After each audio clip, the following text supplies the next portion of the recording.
Comme à chaque fin d'année scolaire, les professeurs organisent une grande exposition où ils affichent les œuvres réalisées en classe. Le long couloir menant aux multiples salles de classe est si bondé d'élèves et de parents qu'Ariane a encore perdu de vue les siens. « C'est sûr, » pense-t-elle en soupirant.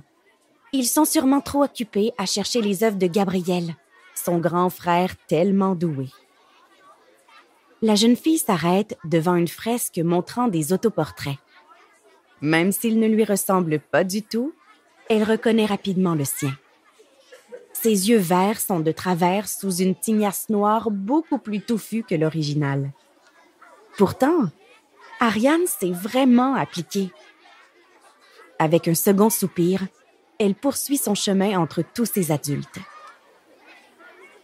Finalement, la jeune fille aperçoit les membres de sa famille et ralentit en les voyant se tordre de rire.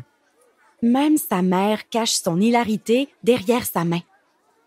Les yeux d'Ariane s'embuent aussitôt en voyant que son frère pointe la reproduction qu'elle a faite d'un éléphant. Ses amis peuvent se moquer de ses dessins, mais pas ses parents. Une vive douleur lui noue l'estomac. Ne voit-il pas tous les efforts qu'elle y a mis?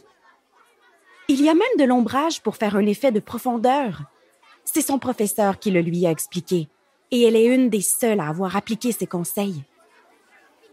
Ne voulant pas entendre ce qu'ils disent, Ariane rebrousse chemin dans le flot d'élèves. Dès qu'elle aperçoit une porte, elle s'y faufile et traverse la cour d'école. Dans la noirceur tombante, les modules lui font l'effet de gigantesques monstres, et elle prend soin de les contourner.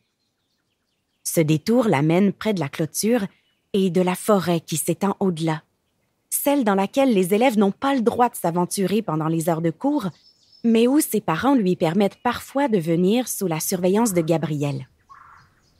Poussée par une envie de contrevenir aux règles et de se venger, Ariane se glisse dans un espace sous le grillage. Des élèves plus téméraires l'ont creusé à l'insu des surveillants.